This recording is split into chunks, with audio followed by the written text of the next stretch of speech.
ಅಯ್ಯೋ ಏನು ಸುಟ್ಟು ಮಾರುವೆ ಹೊಸಮಟ್ಟಿ ಫೋನ್ ಮಾಡಿದೆಯ 2 ದಿವ್ಸ ಆಯ್ತು.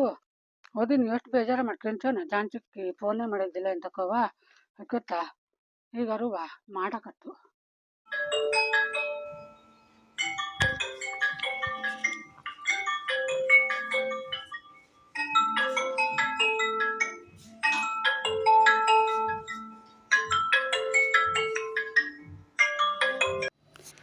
ಹಲೋ ವಸುಮತಿ, ನಾನೇ ಜಾನ್ಚಿಕ್ಕಿ. ಆರಾಮಿದ್ಯಾ? ಈಗ ಹೆಂಗೆ ಮೊದ್ಲನ್ನಂಗೆ ಮೊಬೈಲ್ ಹಿಡ್ಕೊಂಡು ಗುಡ್ಡ ಹತ್ತು ಓಡೋಗೋಳಿಲ್ಲೆ ಯಮನೆ ಮಾಣಿಪಾಲಿಗೆ ಗುಡ್ದಿಂದ ಒಂದು ದೊಡ್ಡ ಪೈಪ್ ಹಾಕಿ ಸಿಗ್ನಲ್ಲ ಮನೆ ಒಳಗೆ ತಗ್ಬಂಜ. ಈಗ ಮನೇಲಿ ಎಲ್ಲಿ ಬೇಕಾದ್ರೂ ಕೂತ್ಕೊಂಡು ನಿಂಗೆ ಫೋನ್ ಮಾಡ್ಲಕ್ಕು. ನಾನೇನ ಮತ್ತೆ ಯಾರಿಗೂ ಎಲ್ಲ ಫೋನ್ ಮಾಡ್ಕೊತಿರ್ತೀನಿಲ್ಲೇ. ನಾನು ದೇವ್ರ ಮನೆ ಗಿರ್ಜಿಗೆಲ್ಲ ಫೋನ್ ಮಾಡ್ಕೊಂಡು ಹೆಂಗೋ ನಮ್ಮನೆ ಸಾಕಾಗೋಜು ಒಂದ್ಸಲವ ನಮ್ಮನೆ ಅಸಲಾಗ್ಗೆ ಮಾಡ್ತವೆ. ಎಲ್ಲರೂ ನಿನ್ನಂಗೆ ಏನು ಫೋನ್ ಬಂದ ಕೂಳೆಯ ಉಳ್ದಿದ್ದ ಕೆಲಸ ಎಲ್ಲ ಬಿಟ್ಕೊಂಡು ಕೇಳ್ತೀವಿಲ್ಲೇ ಕಡೆಯವರೆಗೂ. ಒಂದು ಸಲ ದೇವ್ರ ಮನೆ ಗಿರ್ಜಿಗೆ ಫೋನ್ ಮಾಡಿದ್ದಿದ್ನ ಇಲ್ಲೋ, ಫೋನ್ ಯಾರಿದ್ದಳು ನೋಡ್ಕೊಂಡು ಅದ್ರ ಮೊಮ್ಮಗಳಾಗಿರೋವು ಹಲೋ ಅಂತು ಜಾನ್ಚಿಕ್ಕೆ ಅಂದು ಇಲ್ಲೇ ಹೇಳು ಹೇಳ್ಕೊತ ಹೇಳೋದು ಹೆಂಗೆ ಸಮ ಕೇಳ್ತಿತ್ತೆ ಗಿರ್ಜೆ.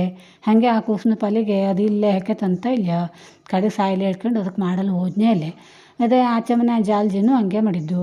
ಒಂದು 2 ಮಾತಾಡಿ ಕೂಳೆಯ ಅಯ್ಯೋ ಯಮ್ಮನ ಫೋನ್ ಎಲ್ಲ ಹಾಳಾಗೋಜಕ್ಕೆ ಕೊಟ್ಟಾಗೊತ್ತು ಇಡ್ತೀಯಕ್ಕೋ ಹೇಳಿ ಇಟ್ಟಿಕ್ಕೆ ನೆಡ್ತು. ಹೋದೆ ವಸುಮತಿ ಫೋನು ಕೊಟ್ಟಾದ್ರೆ ಅದು ಮಾತಾಡಿದೆ ಹೆಂಗೆ ಕೇಳ್ತಾನೆ ಅಂತ ಅಷ್ಟು ಅಡ್ಡ ಮಾಡ್ಕೊಂಡಿದ್ದು. ಅದಕ್ಕಾಗಿ ನಾನು ಅವಕ್ಕೆಲ್ಲ ಫೋನ್ ಮಾಡಲು ಹೋಗ್ತಾನೆ ಇಲ್ಲೇ. ನೀವೊಂದು ಯಾವಾಗಲೂ ಆ ಫೋನ್ ಮಾಡ್ಕೊತಿರ್ತಿ, ನೀವಷ್ಟು ಮಾತಾಡಿದ್ದೆಲ್ಲ ಕೇಳ್ತೀಯಲ್ಲೇ. ಹಾಗಾಗಿ ಹೆಂಗೆ ಒಂದೊಂದು ಸಮಾಧಾನ ಆಗ್ತಾ ಇಲ್ಲ. ಅದಕ್ಕಾಗಿ ನಿಂಗೊಂದು ಅವಾಗವಾಗ ಫೋನ್ ಮಾಡ್ಕೊತಿರ್ತಿ. ಅದು ಈ ಸಿಗ್ನಲ್ ಮನೆಗೆ ಬಂದರೂ ಮನೆಯಲ್ಲೇ ಫೋನ್ ಮಾಡ್ತೀನಿಲ್ಲೇ. ಹೆಂಗೆ ಗುಡ್ಡ ಹತ್ತು ಫೋನ್ ಮಾಡೋದೇ ಚಲೋ ಹಾಕ್ಕಂತು. ಇಲ್ಲಂತೂ ಆಚೀಚೆ ಮನೆಯವ್ರ ಕಿವಿ ಅಂತೂ ಯಮನಿಗೆ ವಾಡಿಗೆ ಕೊಟ್ಕೊಂಡಿರ್ತಾರೆ ಎಷ್ಟೊತ್ತಿಗೂ.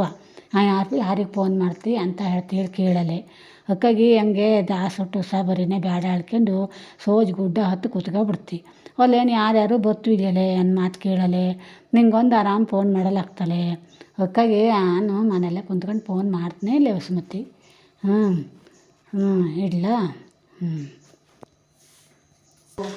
ಇವತ್ತು ಲಘು ಮುಗಿಸ್ಬಿಡ್ಚಾರು.